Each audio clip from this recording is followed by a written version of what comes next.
నేను గతంలో కూడా చెప్పాను, మాతో ధీటుగా పోటీ పడలేక కుల మత ప్రాంత విభేదాలు రెచ్చగొట్టి రాజకీయ లబ్ధి పొందాలనేది వైకాపా లక్ష్యం. దాంట్లో మీకు ఎలాంటి సందేహం అవసరం లేదు. పాస్టర్ ప్రవీణ్దే కాదు, ముందు ముందు కూడా ఇలాంటి అనేక డ్రామాలు వాళ్ళు చేస్తారు. ప్రజలందరూ అప్రమత్తంగా ఉండాలి. అనేక డ్రామాలు చేస్తారు. ఇప్పుడు ప్రభుత్వం ప్రతి ఇష్యూని సీరియస్ గా తీసుకుంటుంది, దర్యాప్తు చేస్తుంది. ఒకవేళ ఎవరైనా తప్పు చేస్తే వాళ్ళు వదిలిపెట్టే ప్రసక్తి ఉండదు ఈ ప్రభుత్వంలో. ఎవరైనా ఉన్నాయి, టీడీపీ వాళ్ళు అవ్వచ్చు, వైకాపా వాళ్ళు అవ్వచ్చు, జనసేన వాళ్ళు అవ్వచ్చు, బీజేపీ వాళ్ళు అవ్వచ్చు, ఎవరిని అవ్వచ్చు. ఎవరిని వదిలిపెట్టదు. తప్పు చేస్తున్న మటుకు ఎవరిని వదిలిపెట్టదు ఈ ప్రభుత్వం. అది చాలా క్లారిటీగా లా అండ్ ఆర్డర్ విషయంలో గౌరవ ముఖ్యమంత్రి గారు చాలా క్లియర్ గా ఉంది. అవునండి, ఎందుకు పనిచేయకూడదండి? ఎందుకు పనిచేయదండి? రెడ్ బుక్ లో ఏముంది?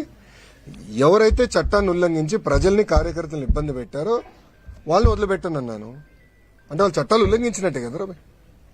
చట్టాలు ఉల్లంఘించిన వాళ్ళపైన యాక్షన్ తీసుకున్నాం. అదే రెడ్ బుక్.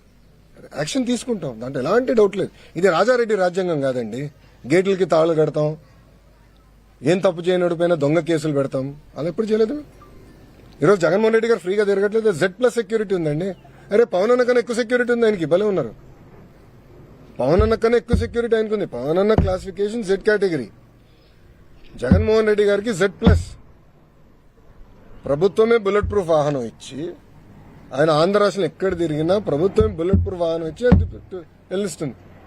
ఏనాడు ఆయన గేటుకి మేము తాడు కట్టలేదే, ఏనాడు ఆయన చేయాల్సిన కార్యక్రమానికి మేము అడ్డుపడలేదే, పర్మిషన్ ఇవ్వకుండా మేము పోలేదే. ప్రభుత్వం చాలా క్లియర్. ప్రజాస్వామ్యంలో ఆయన చెప్పాల్సిన చెప్పుకోనండి, దాన్ని ఎట్లా తిప్పుకొట్టాలో మాకు తెలుసు.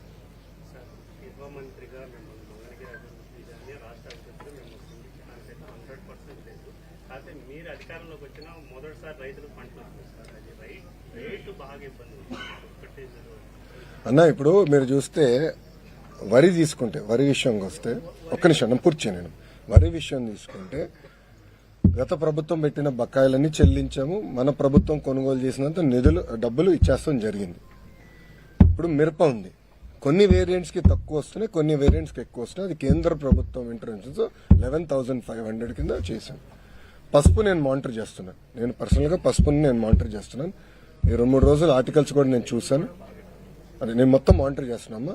దానికి ఒక కమిటీ వేశారు. అంటే మనోహర్ గారు, అచ్చెన్నాయుడు అన్న వీళ్ళందరూ కూర్చుని వాళ్ళు కోఆర్డినేట్ చేస్తున్నారు. ఇది ప్రతి కేబినెట్ మీటింగ్ లో కూడా మేము డిస్కస్ చేస్తున్నాం. రైతులు నష్టపోకుండా చూసుకునే బాధ్యత ఎన్డీఏ ప్రభుత్వం తీసుకుంటుంది.